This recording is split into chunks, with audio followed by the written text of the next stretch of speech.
नमस्कार, आप सभी का बहुत बहुत स्वागत है। मेरा नाम रूबिका लियाकत है। 4:50 हो रहे हैं और न्यूज 18 इंडिया पर शुरू हो गया है गूंज। मणिपुर, ये वो राज्य है, ये वो नाम है जो विपक्ष की राजनीति के बिल्कुल इस वक्त मरकज में है, केंद्र में।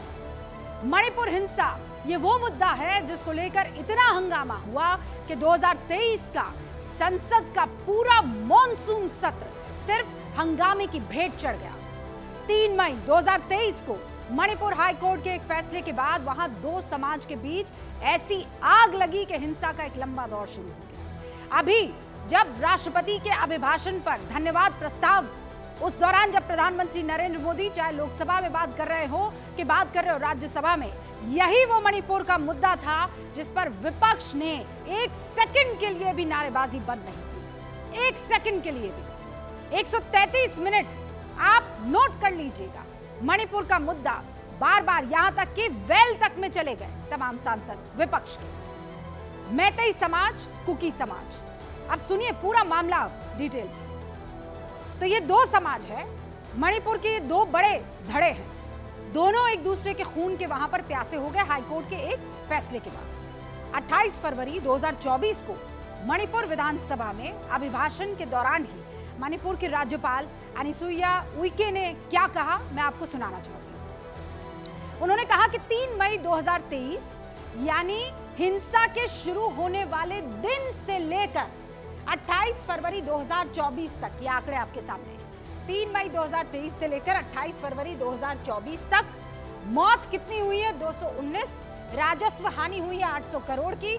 सीएपीएफ की जो टुकड़ियां है वो तैनात की गई है 198, ये पूरा आंकड़ा है, ठीक है।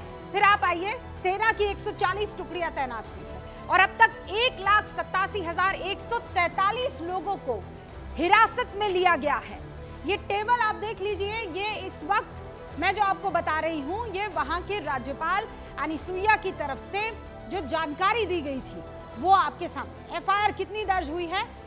लगभग 10,000 उस दिन की मैं बात कर रही हूं, लेकिन आज जब आपसे मुखातिब हो रही मणिपुर को लेकर, तो लास्ट जो आंकड़ा संसद में प्रधानमंत्री नरेंद्र मोदी ने पेश किया था उसमें कहा था कि 11,000 के आसपास जो है इस मामले में एफआईआर दर्ज हो चुकी है।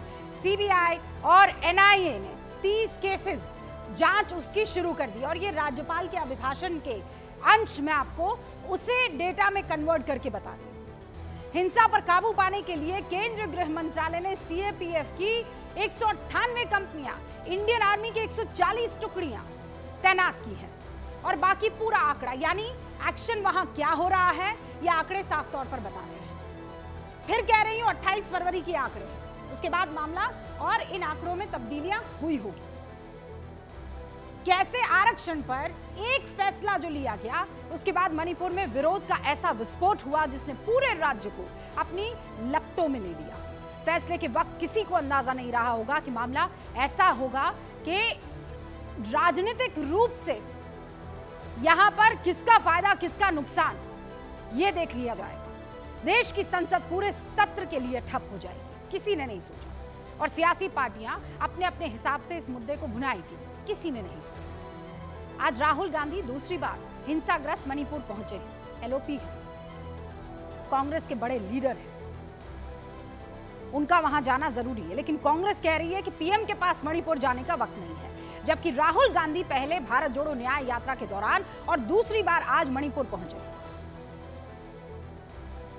नॉन बायोलॉजिकल प्रधानमंत्री मॉस्को जा रहे हैं। राहुल जी नेता प्रतिपक्ष लोकसभा में है, वो मणिपुर गए हैं। ये तीसरा दौरा है उनका मणिपुर में, 3 बार जा चुके हैं, ये तीसरी बारी है। और ये दिखाता है, और पिछले 17 महीने में प्रधानमंत्री ने मणिपुर के बारे में कुछ कहा ही नहीं। मणिपुर के मुख्यमंत्री से नहीं मिला, मणिपुर के राजनीतिक पार्टियों से नहीं मिले हैं, सांसदों से नहीं मिले हैं, विधायकों से नहीं मिली हैं, और मणिपुर तो गए ही नहीं, कुछ 4-5 घंटे के लिए भी नहीं गए हैं।